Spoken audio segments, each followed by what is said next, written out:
That's a beautiful intro. I think is as good as a start we're going to get. Let me do the formal YouTube intro, and then we'll get the actual interview underway. Cool. All right. Hey everyone, Anthony Fantano here, internet's busiest music nerd. I hope you are doing well. We are about to embark on an exclusive interview and conversation with multi-instrumentalist, producer, artist, the one and only Bekon. He recently had some cool production placements on the latest album from Kendrick Lamar, Mr. Morale and the Big Steppers. We're going to be talking about that and anything else that comes up in the conversation, of course. First off the bat, hey man, thank you for coming through. How are you doing? Good. Good. I had a nice little coffee just before the interview, so I got a lot of energy, and I'm sitting at the piano, and so I feel good. And how about you? I'm doing good too. I'm hyped to get this conversation underway. Yeah. So, I mean, obviously, with the new record here, I kind of want to dial back a little bit. This is not your first time producing for a Kendrick album. You had quite a few placements on Damn as well. Just for anybody who's not in the know, who's watching, before we get into the new record, could you tell us exactly how that connection initially happened, how you sort of became almost like a bit of a go-to for instrumentals and sounds for him on his new LPs? Yeah, I mean it accidentally on purpose. Probably 2016. I was back in New York, and I just went through this creative period. I was making music honestly for myself, just sort of like different ideas. I was writing short stories and just doing literally back in New York, sort of back at the drawing board. And I got a call from DJ Dahi, just basically like, yo, have you ever worked with Kendrick? And I said, nah. And, he said, I think y'all would hit it off. You should work, you should meet him. And I was like, man, I'm in New York right now. He said, we're in New York. We're in the city, and we're at a studio in the city. So he invited me in, and it was funny. Like we bonded over Kung Fu shit. He was watching a Kung Fu film, and I had just written this little like Kung Fu story. And so we were talking, and he was like, man, I've seen like damn near every Kung Fu film. So I figured, oh, fuck it. I was like, have you heard this one? And so I started telling him the story I just wrote as a film. And halfway through, he was like, yo, like, I got to see this. Like, what is this? And I was like, oh man, I just wrote this. And then I was like, and I also wrote a score to it. And he was like, man, you for real? Play it for me. So I literally played it. It was some shit like,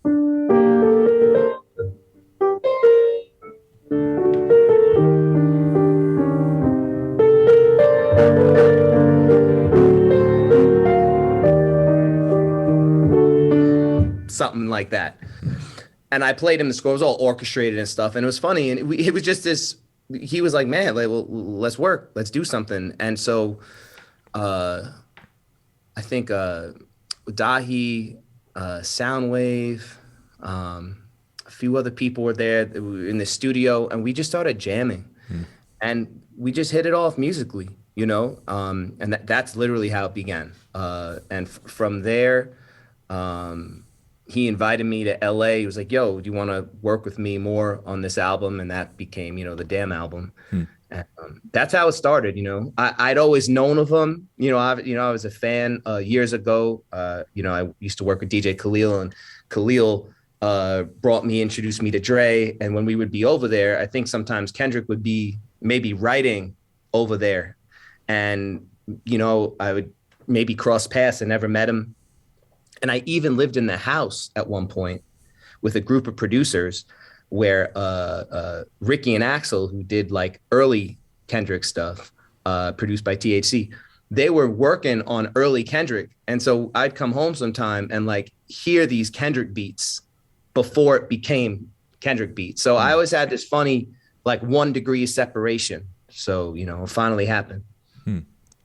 So, you made that link and you worked on Damn and you got those placements. Like, when exactly came the time, or did you get the call to like, hey, you have to come back? Things went so well last time. We have a new project on the way. It's a different thing. It's a different sound. When did you get the invite back in to work on the new LP? It was just sort of natural from conversations. At that point, I think we just had a lot of conversations, just like real more philosophical conversations, like damn near not even about music. about everything, family, food, this, that, just talking about and I think, he's always got these visions in his mind, and, so it sort of was just a natural thing, a little bit after, to start talking about it. And we were talking about it obviously for years. And, and to me, that's half the fun. Like, I like the process, I like what people don't see, and just the process of not knowing what's going to happen next. And so, yeah, that started, damn near 6 months to a year after Damn. I remember we started having these conversations, and yeah, it's been in the works. Got it. Well, with some of these placements, for example, like We Cry Together, which is, one of the most unique hip hop songs of all time, not just really just for a Kendrick record. When you were working on the instrumental and the production for that, like, did you have any conception at that time, maybe given some of these conversations that you were having, like what that instrumental was going to be in store for, what it was going to be used for? Or was it sort of like, provided, and then it was sort of a surprise after the fact that it became this like huge conceptual like argument piece or something? Every track is so different, like some I had a bigger hand in. Like, that's one of the tracks I didn't have as much a big hand in, but I remember hearing it early on. I added some stuff later on, certain tracks I was really there from, let's say, inception to completion.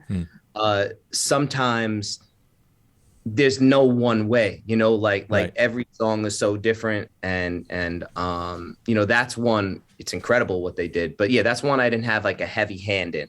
But I remember from the second I heard it, I was just like, this is crazy. Like they really captured that feeling of what it means to be in a relationship, the volatility, but then the coming together. And obviously everyone has it in their own way. It's not a one, size fits all situation, but I think what person in a relation can't relate to the idea that sometimes things don't go right, and you either work through it or you don't. And that's life. And so that, that record from right when I remember he first played it for me, it was just so powerful. And, but yeah, it's never the same way twice. I might come in sometimes at the very end or the very beginning, in the middle, it's never the same way. Depends on the song, depends on the record. Well, let's get into one of these tracks that you felt like you were there sort of like more from the inception of. Would that be like Father Time, Auntie, Diaries, Mirror, or? Yeah, definitely. Definitely Auntie Diaries was, Oh, okay. was one where, this random night in New York, actually, I was with my boy Craig, and then, Kendrick was happened to be in New York. And I remember we went and met him in the city. We were just jamming, and it just, and I remember from the opening line, I was like, man, like, what a crazy concept, and just so raw, it was personal, and his tone. I never heard, that talking. It's just, is it rapping? Is it talking? Is it, all I know is that it commands attention. And so that was a record that really, from beginning to end, had a pretty, good hand in. And so yeah, that was one. Over the evolution of that track, like, lyrically, or in terms of like the message that was being delivered, did it seem like as it was kind of unfolding in front of you that was already conceptualized, or was it kind of being, the idea of it and kind of like, the transition and everything, was that kind of being unfurled or kind of, sculpted as it was kind of going along? I mean, I can't really speak for Kendrick. Like, what I do know is that it seems sometimes that he just has the world in his head. Like even if it's not every word, it's like, he's brilliant. He really genuinely is. Like, I'm not saying that because I work with him. There's a lot of people I work with that aren't brilliant. He's brilliant. And I think he's able to, the way Mozart was able to keep melodies in his head. Right. And so like, when you look at the manuscripts, for like Mozart's manuscripts from his symphonies and anything, what you'll see is not a lot of mistakes, and there was no erasers in those days. So what would happen is, if you look at Beethoven, a lot of other classical composers' manuscripts, you see they're covered in black ink from mistakes, as genius as they were. And to me, like, you know, Kendrick has a mind like that, where there's something really full in his mind, and all he needs is the right texture to put it out over, you know, and it's just matching sound and emotion. And he's really good at that. He's just really good at that. So you were talking about this, some of the songs on this record, and I imagine, you know, this is the case for other tracks that you worked on for other artists as well, that, you know, it's never the same way twice. Like, how in the midst of all of those varying kind of scenarios do you kind of keep track of your own process and your own kind of approach as an artist and a contributor? Because obviously, like, you know, you're there ultimately to kind of serve what's going on. You know what I mean? Like, how do you sort of like balance that, you know, decision between this is my idea, I'm contributing this, but I also want the person whose record it is to be happy with it at the end of the day, and I have to sort of adjust things to maybe their or someone else's liking? Once again, this is one of those things that depends on the artist. So, and trust. So, for example, like, if you trust, I trust Kendrick. You know, I just when I work with him, that there's really no ego there. Like, and the reason for that is, honestly, a lot of my joy comes from the creative process. You know, with certain artists, sometimes I do, yeah. Like I have to know that it means something business wise. I have to know, like, well, why am I spending all this time on this, and it amounts to something in the future. And so that's a motivator for me. You know, I'll work with certain artists and, okay, look, I'll put in all this work, and rightfully so. You know, like, if you spend, you know, it's like, you know, I don't know, putting up a fence for someone. You spend 8 hours putting up a fence, you catch a check at the end of the day. And to me, like, making music for me is very much, I treat it like a craft. So I think of it like me and my crew, we're craftsmen, no different than a shoemaker. So, you know, at the end of the day, it's like, I just want to make enough shoes, right, to fit. Let's say I'm let's say I'm a shoemaker in a village, right? 30 people in the village. I want to make sure I make enough shoes for everyone to walk around, right? Now, once I did that, then I can make my profit. Then it's, okay, cool. You making some extra money this year? You want 2 pairs of shoes? Okay, cool. I got you. Oh, wow. I don't have enough time to make 2 pairs of shoes. I hire someone on. Yo, want to help me make these extra shoes? So to me, I think, like, and it's not bashing anyone's process, but I think a lot of people who create get very emotionally attached to these creations, when it's like, I could write a new song in the next 3 minutes. Like, you know, for me in the walls, I just don't get too emotionally attached to what I do. It's like getting high in your own supply. Like, you know, it's certain things I'll fight for, you know, if I really believe in something, but, you know, life's short. Like, so when it comes to the creative, you know, that's long-winded answer, but when it comes to the creative process, I really don't, it's not personal. Yeah. So, no, that's really interesting that you say that. Do you feel like kind of an anomaly in that sense? Because I think 9 times out of 10 at the least, you know, when it comes to the creative process for a lot of people, I mean, I've experienced this myself as somebody who gives opinions on albums and some people aren't happy about them, you know.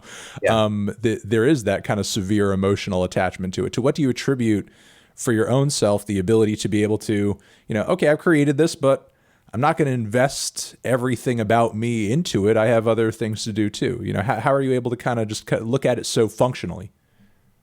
It's honestly, it's very just practical. There's a side of me, honestly, it's like we were talking before, joking around, but, you know, the wrestler and the violinist. I was going to say that kind of seems like that same dynamic playing out in a different way. Completely. The poet and the fighter or whatever, you know, I think it's honestly a matter of practicality.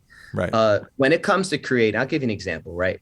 When it comes to purely creating, I can do that right now for free, literally, right?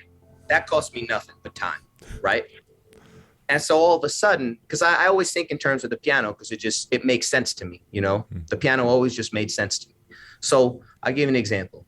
So I sit here right now. Now, in a certain setting, I could play the same piano and get paid 20 G's for that.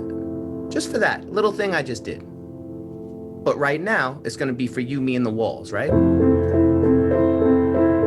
And I don't know what's going to come next.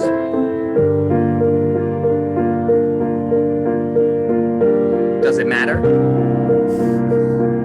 But what I know is it sounds beautiful. It sounds beautiful to me. I just got my rocks off.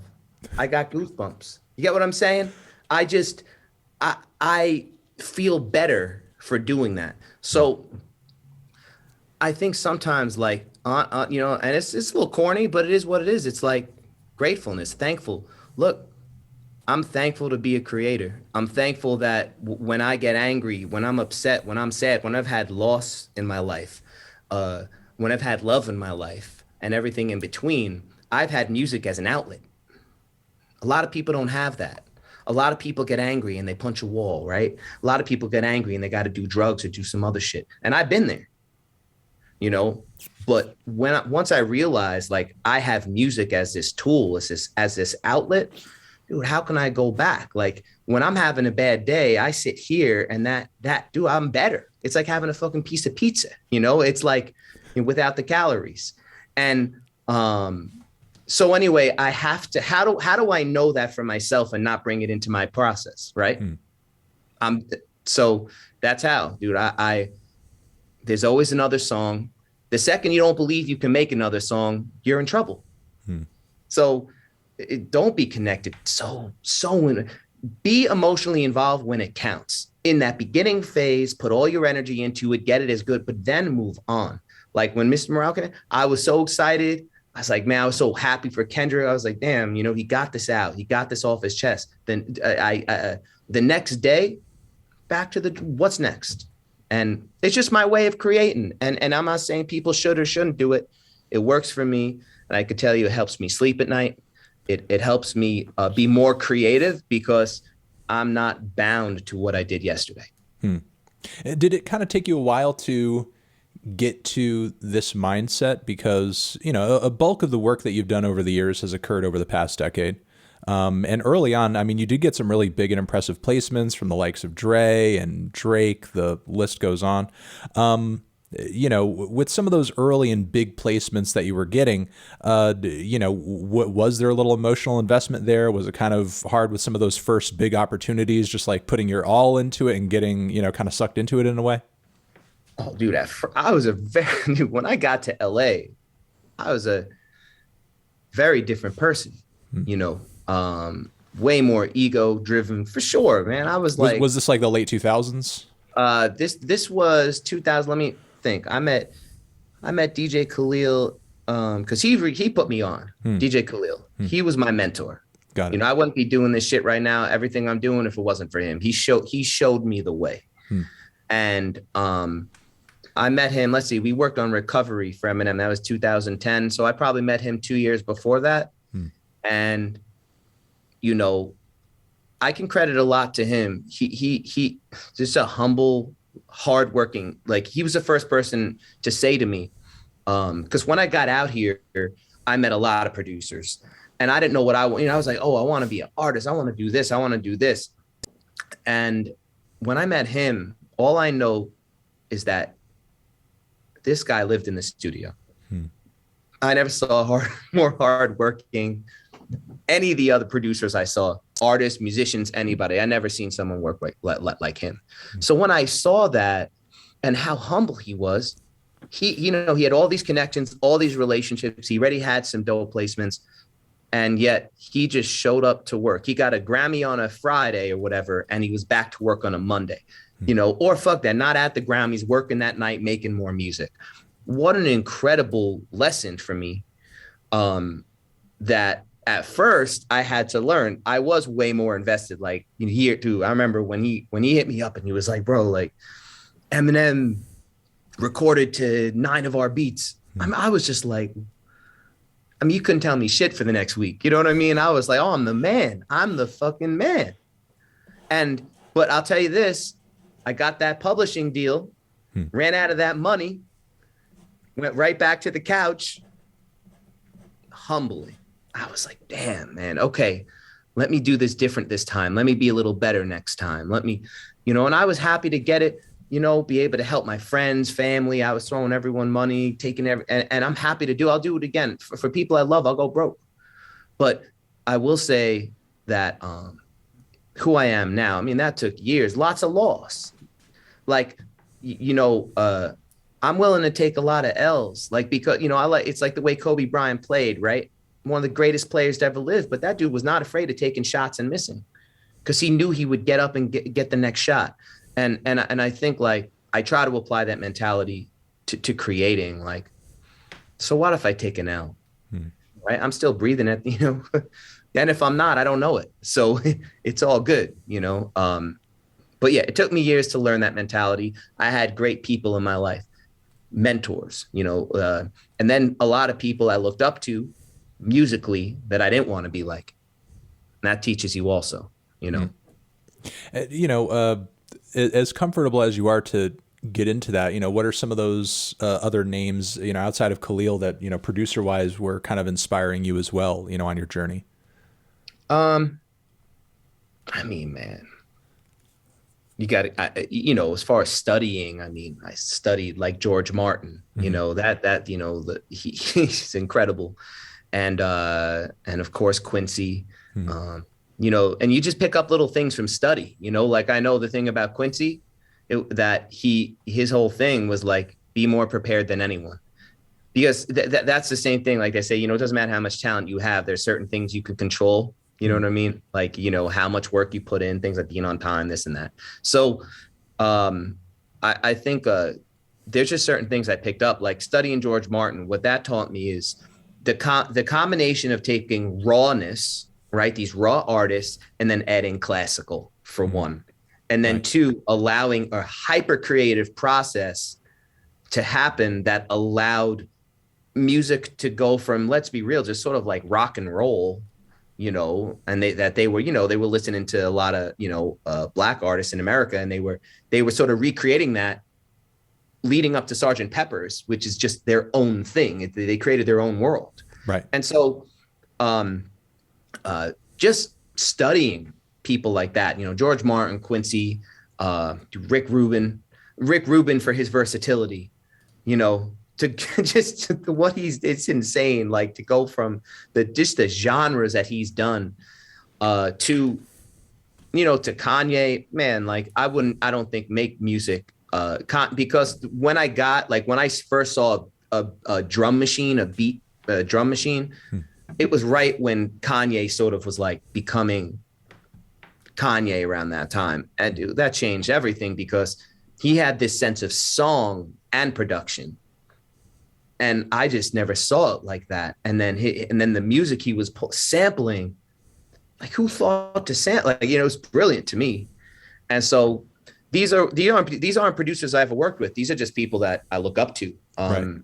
And then I got to sit with Timbaland when I was younger, and see his process a bit. That was cool. Worked with him 1 week when I was like 24. It was crazy. I was like, damn, I went from listening to this guy's records to being in the room with him.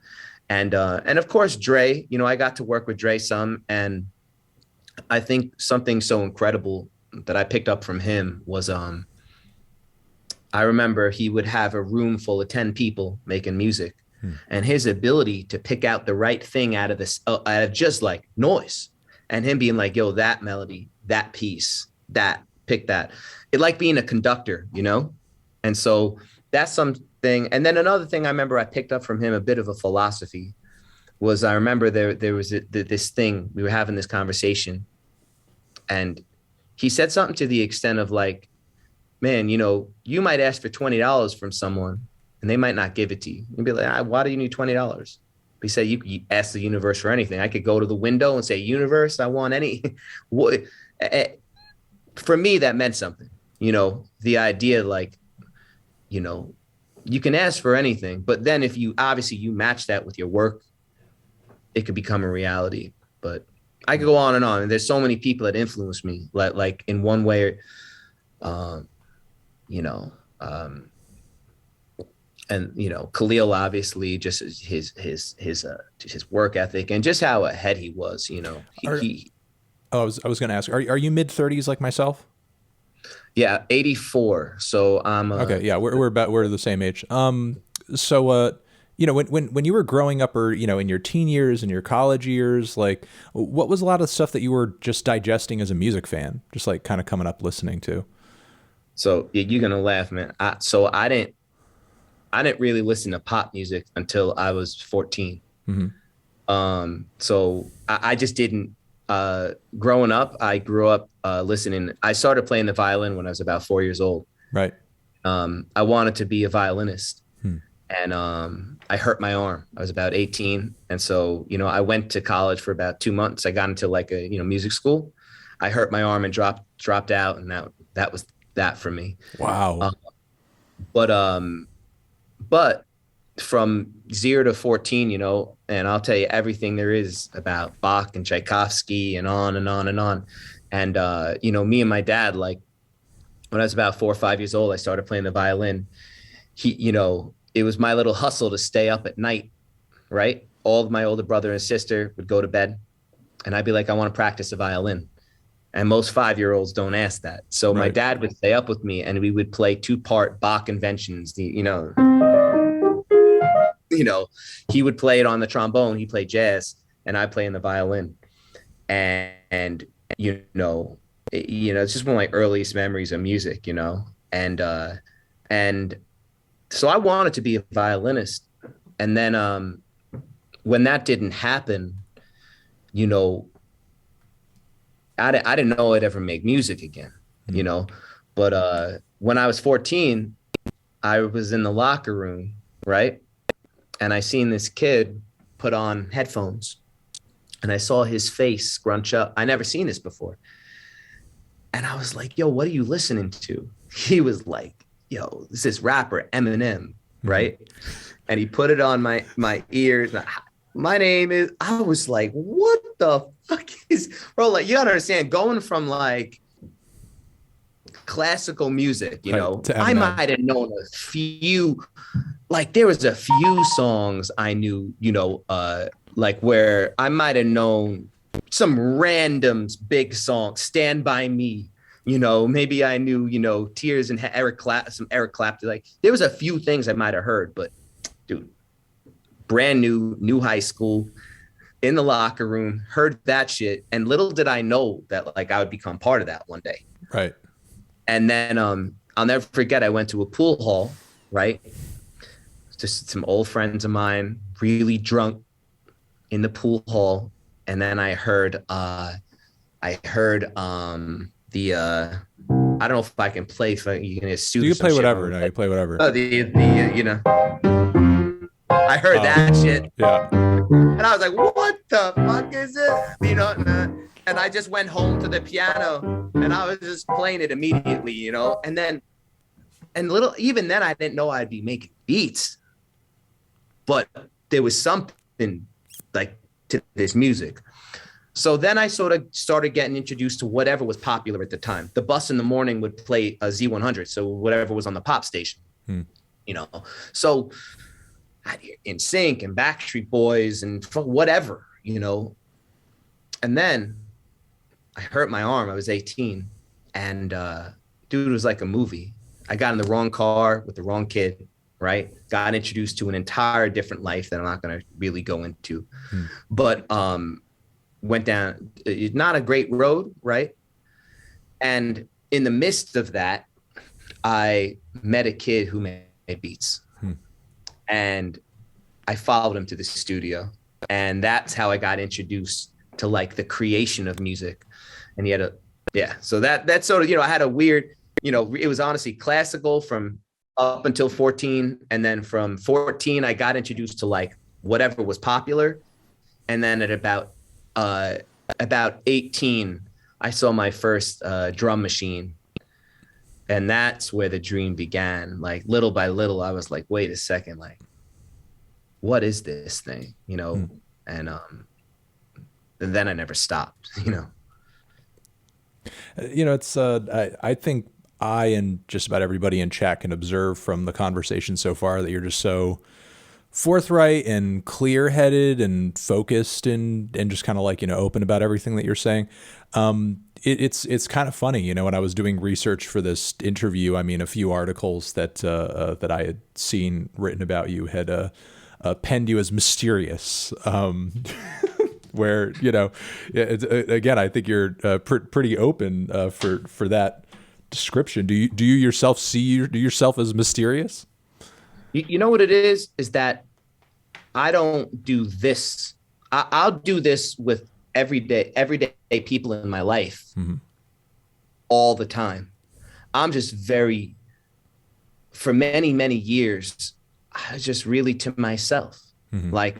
And so it created that thing where it was like, people would be like, oh, I heard about this dude that makes this crazy music, as if I was off in a cave somewhere. You know what I mean? And the bigger reality is just that man, like when I'm not making music, I'm with my, the people I love. You know what I mean? My girl, I'm with my family. I'm with people I love. And I love the people I make music with, but I'm just saying, I'm not going from here to then go impress a bunch of motherfuckers I don't care about. Mm-hmm. I'd rather them think of me as broke or some shit. Oh, I don't care what they think. Yeah, that dude's falling off. He broke. He's this and that. I don't care. At the end of the day, I when I'm not creating, which makes me so happy. When I'm not creating, I'm working. And why I say that is because the creative process to me becomes work after. Creating itself is it's like this. What's the difference between the music business and the oil business, right? One, you pulling gold out the ground. The other one, you just pull the gold out your soul. Right. But it has to pass through the mechanism of business, right? So once you realize that, you realize, okay, protect the creative process at all costs as much as you can. So try to make it so that the business exists as the second step of your creative process, right? Anyway, man, I just think about shit a lot and it doesn't make me write, but I think I spend so much time just literally in thought and practicing, not in front of people, making a lot of mistakes on my own, that, yeah, it could come across as mysterious because rarely will you catch me out or like doing a lot of stuff outside of creating and making sure I know, like this. Some people want to be famous. I want to be famous to the right people. Right? I want to be famous to Quentin Tarantino. You know what I'm saying? Why? Because I want to score one of his films one day. I want to be famous to Steven Spielberg or whoever else. Like, why? I want to get what I'm saying? Right. I want to be famous to people I respect. And by famous, the same way, like, redefining what the word fame is as to be known to the people that matter to you. No, it's mysterious. You know what I mean? Like no, it's interesting. I have this series that I do on the YouTube channel called Let's Argue, where I just like let the fans kind of throw whatever opinions or hot takes they have at me, and I sort of respond to them based on what it is. And what one of them off the bat was like, you don't need talent to succeed in the music industry. In fact, it's like probably a mark against you. All you really need to do is like think the world of yourself and just suck up to everybody. And, for you, it seems like the exact opposite. You seem like the exact proof that is not the case. You're working on what you do. You practice at it hard, and you're not spending your free hours like brown nosing any and everybody that you can get your hands on. Like you're just doing good work and people are paying attention. Something I learned from Khalil. He said, man, one of the first things he said, he's like, don't take all these A&R meetings up front. Build something so undeniable. They'll come for you. They'll come down to your studio. They'll find you. But you got to be more patient for that shit, right? Because there's other crews, there's other people that get it their way. And honestly, it might have been a quicker journey to here, but less fulfilling for me. I think that it's not entirely not true with that. I will say this. If your talent is to network, that's a talent. It's just not a creative talent, right? Like if your talent's to do push-ups or some shit, cool. Like you could do 200 push-ups in a minute. Well, God bless, but that doesn't mean you could sing a song and vice versa, right? But at the same time, if I could market the push-ups, well, that's a different talent. If I can market you as, oh, this is such and such, you know, they're fit and this and that, and they look good, and I can market you, well, that's the same as if I could look at someone who's super talented that could play the piano all crazy or sing or dance or whatever and market them. You're a marketer. It's a talent. It's just not an artistic talent. Yeah, I mean, dude, look how many ways people find success in life, like outside of music. I mean, people look at, I think, deficiencies in life and they fill in the hole, right? Hey, pizza, why pizza takes too long to get here. All right, cool. So, you know, Domino's way back, remember, it was like, oh, we'll be there 30 minutes or less or something, right? Hey, I wish I could order whatever food I want. Someone had that problem at one time. You know, that really nice restaurant? Man, I don't feel like getting off the couch tonight. I wish I can have that really good food. Well, someone found the deficiency, filled it in. Now there's no deficiency. I think people who build bridges between two things that are difficult to get to are successful. That's it. It doesn't even fucking matter. Pick your business, bro. I don't care what your business is, what you're selling. I don't care. It's the same shit. For anybody in chat to kind of roll back on something that you just said, who, you know, maybe an amateur musician, producer, somebody who's up and coming, trying to get their, you know, foot in the music industry. And, you know, with respect to what you said about there's different paths, obviously, you know, make your own choice. It's a choose your own adventure type situation. But at least like for you and Khalil, from your perspective, something like what you mentioned, like taking those A&R meetings early on, why would something like that be a waste of time as opposed to something that you should just desperately jump on top of? Because if I walk into a meeting and play a bunch of shit, dude's going to look at me like, all right, it's already a mark against you. For one. Two, it's an ego-driven profession, right? Not everyone. There's some incredible A&Rs out there. What I'm getting at is that it tends to be an ego-driven profession. Most people wish they were someone they're not. Most people want the boss's position, right? This is life. So now you know already everything's working against you. Everything is working against you. So why not be more prepared than any other person that's ever gone into that meeting before, right? Why not? See, out-prepare everyone. Now that, but at the same time, have enough discipline to know when to stop. It's like, take your favorite record. I don't care what it is. Take your favorite song, right? Can you imagine that there's someone out there that worked on that song that's saying to themselves, man, I wish I didn't use this hook. I wish I used this synth. I wish I didn't use that drum loop. It might be your favorite song in the world, but there's always a person out there saying, oh, we could have done more, right? Right. You could tweak anything forever. Anything forever. But guess what? If the shit never comes out, it doesn't mean nothing. It's like the motherfucker that says, oh man, you know, I could have hit that shot. You know, sideline experts, you know what I mean? Oh, like I would say this to creators, because honestly, creating is my life. Like, really, like, you just can't be afraid to fail a lot and suck, right? So I'll give you an example. I'll bring it right to the piano. My first thing I ever played on the piano, this kid, my old friend showed me how to play, which we all thought, no, right? Right.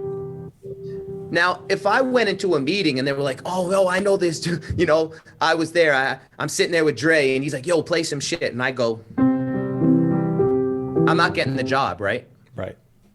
But what happened was I sat alone and I said, how can I make that more interesting? So I went.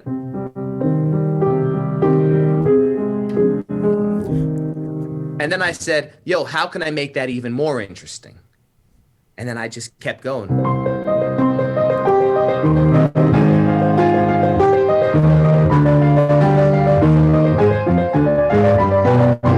Right? So the reality is, before I even got into a room with someone like Dre, I did so much work to get there, but with no one watching. So I would say this to creators. If you're willing to work, like what they call me mysterious, I'm mysterious. I was willing to work in the darkness. I was willing to work with no spotlight on me. I was willing to make mistakes, fuck up, have a bunch of people, I don't know, like people come to the studio, rappers you'll never hear of, rap over my beats so I can get better. So that by the time I ended up in the position where I'm in someone that can genuinely change my life, I was ready, right? So to creators, the most important thing is create and create and create and create. And honestly, be open to criticism, but understand that some people criticize because they're getting a paycheck, right? So for example, at a label, if someone doesn't offer opinion, why do they have a job? Something to think on, right? Now, so if I hand in a record to someone at the label, if they just say, oh, hey, this is great, why they need it? They're catching a paycheck, right? So what I'm getting at is that for creators especially, realize that everyone, before you walk into a room, they have a role. And when you understand that their role will often get in the way of their decision making, that's how you have to navigate. Like, when do you know your shit is undeniable? So sometimes you walk into a meeting and it's like you get no response. Well, go take 10 other meetings. Now, look, if you got 10 no responses, that's on you. And so I think it's just a matter of being open. It's like bobbing and weaving. It's just like, create. Be willing to take the criticism, grow from it, but also know when you are the shit.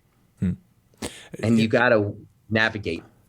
Let me get a sense of a kind of a creative separation here that I see between you and some other artists and producers, because, you're talking about not being afraid of making mistakes, take a shot that you might miss, so on and so forth. I mean, there are some artists and producers out there who have a very different approach, I think, than you in terms of output. And they put out and they place a lot of fucking beats, a lot. And they may come out with their own project too, with other rappers on it. And, sometimes, at least in my experience, it's not 100% of the time, but like in many cases, it's almost like the other edge of that sword is that things become maybe a little formulaic in order to be able to come out with so much music in such a short amount of time. So maybe a lot of those beats kind of end up sounding the same. They have a certain blueprint, a certain fingerprint, a certain formula.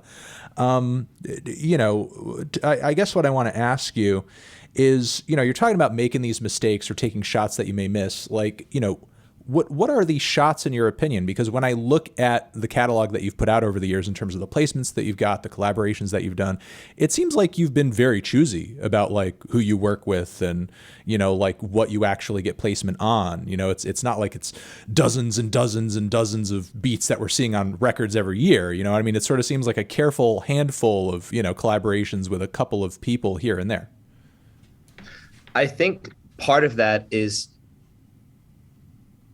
I'm building something on my own. And what I mean is that while I'm contributing to other artists' vision, I think where I differ from a lot of other producers, songwriters, singers, all that, is producing music is one part of what I'm into. I have my hands in, I'm scoring 2 projects right now. I have one script I wrote with my writing partner that's heavily getting looked at right now, and plus a bunch on the way. And plus I have just this vision of building this sort of creative, almost like institution, right? Collective institute, whatever word you want, that honestly just requires a lot of time and effort. So you got a lot of non-producer irons in the fire.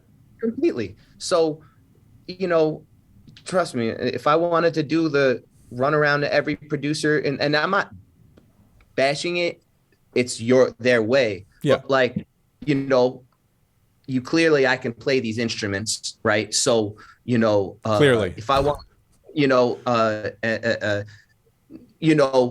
I know that it's a numbers game. If I did 100 sessions a year, right? Which is easy to do. 100 sessions, right, in a year with 20, 30, 40 producers, right? And people, I respect them all. And I went or ran around and played that game, right? Guarantee you I'd get 20, 30, 40 cuts, 50 cuts on all these things. Cool. But my vision is long, and that is not my goal. My biggest goal is actually not to get the most amount of cuts per year. It's actually to pivot myself to be a full album producer, which now I'm finally getting my chance to really produce full albums, major label albums. That excites me. So you want to have access to an entire project from front to back?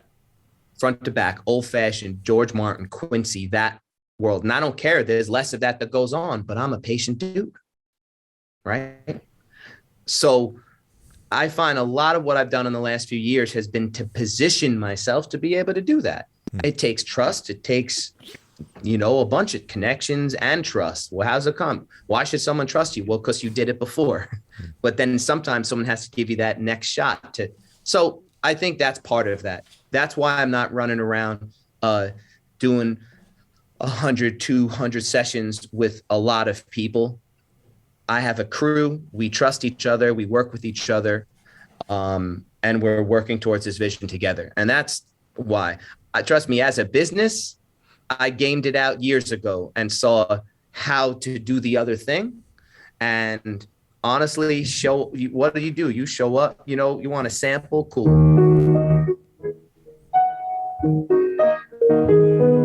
There's your 8 bars. You want another? Right. Loop it.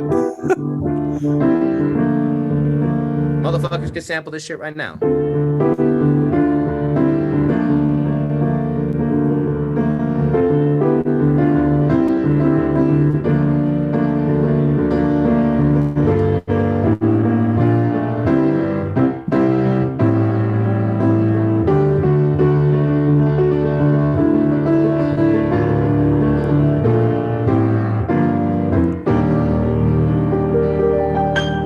You know what I'm saying? And dude, I could do that shit 15,000 times in a year. And if it was just about that and just purely to the means to an end, the Machiavellian, take that, make sure the right person gets it, they put it in a loop, a song ends up on it, I catch a check.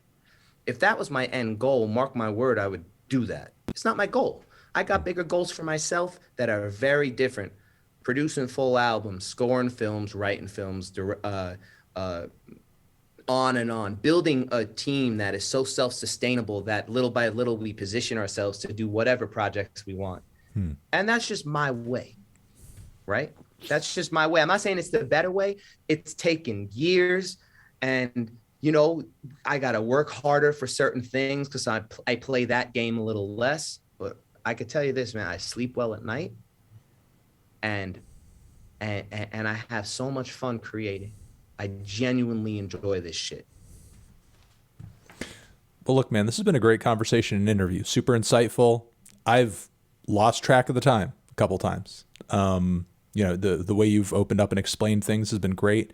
To kind of send things off, you kind of alluded to a lot of the stuff that you're working on now, but if it is anything that you're open to, discussing, would you be able to tell us what projects that you're involved in at the moment that we may see coming out in the immediate future, as that might be around the corner or something, if it's something you can say?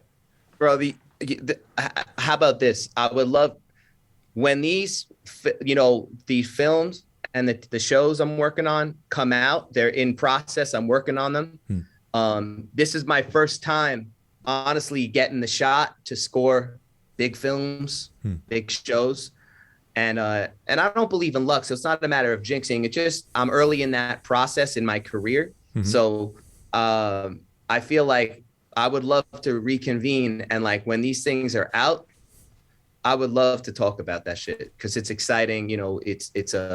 I think you'll be surprised. You'll be like, damn, you worked on that. It's such a going from producing to working on these projects, I think is really exciting and different. And then, but musically, producer wise, dude, it's a surprise. It's so cool. Right. It's got to be surprising. So it is really cool. You know what I mean? Like, dude, I'll damn near tell you personally. You know what I mean? But just not here. But I Right. can tell you that there's a few projects that are very exciting, and one, man, fingers crossed, would be the unicorn of projects. So I'm Well, on it. is it anything that you want to say or throw out there? Any artists that, and not to imply that there are many, because you have a lot of impressive placements up to this point. But are there any, artists out there who you would love to work with that you haven't gotten a chance to yet? You know who I always wanted to work with is Frank Goshen. Hmm. I always thought, we do something crazy together. Just that level. I know, everyone wants to work with him, but I Right. have a feeling like our minds together, just his sense of musicality. And then it's really his sense of experimentation in music that excites me.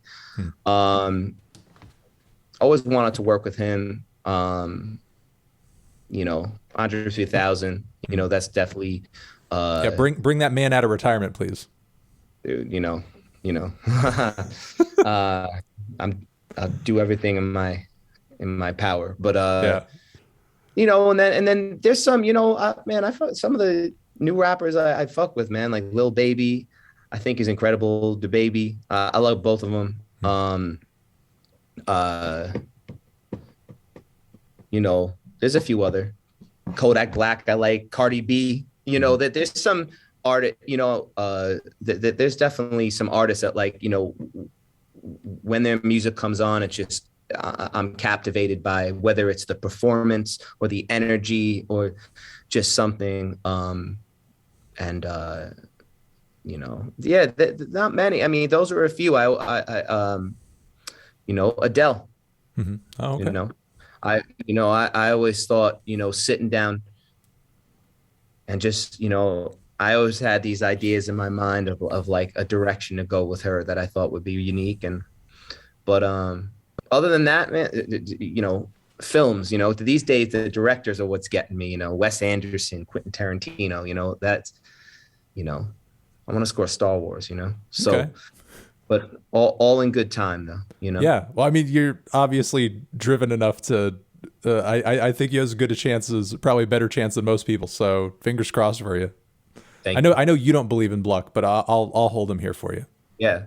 No, I just, I believe in it just, and I don't want to get too long winded with it, but I just, I thought about it a lot. Like, what is luck? Cause, I remember growing up and, different people around me always playing the lottery, and then I thought about it and it was this concept. I remember thinking like, if you draw a bunch of dots on a page, right? And you imagine each dot is a person and that each person wants to accomplish something, right? So that person goes out into the world and they create a line, and imagine that every other dot, you create a line from that dot, right? And luck comes from when any of those lines cross. There's opportunity, right? So imagine there's one line that goes all over the place, but it never hits any of the other lines. Unlucky. So then another person says, wow, how do I hit more lines? Well, they work on themselves. They become more massive. So now you're not just a little line. You're like a magic marker. And you go through life as the magic marker, way more likely to run into other people and create things. The idea is like, to me, that is what luck is. The more you work on things, the more people the more chances you take, the more luck occurs. That's just my thought. Or you rely on the lottery, but I don't want to rely, Yeah, no, you're talking about doing things to increase your chances as you're just kind of operating through life like anybody else is. That's it. All right. Well, again, man, thank you so much for coming through and just being an open book and a great guest. And, there are a lot of people here in chat who coming in had no idea who you were, maybe outside of a few placements here and there, but most people are walking away really impressed and I think with a lot of knowledge to operate through life with now. Cool. Yeah, I'm gonna go back to being mysterious. Yeah, go back to being your mysterious. This is a little too little mystery right now. Go back to that mysterious. It looks like I'm in a Spanish castle, right? So that's pretty mysterious, right? That is kind of mysterious. I don't know where you are, but let's keep that mystery going. There's chandeliers, right? So let's just say I'm in a Spanish castle, right? Yeah. Now I get to be mysterious now. Yeah, that's kind of mysterious. All right. Well, yeah. Let's not eliminate all the mystery. Yeah. You have a good night and thanks for coming on. Yeah. Oh, good. Thank you. Thanks for having me. All right. Bye.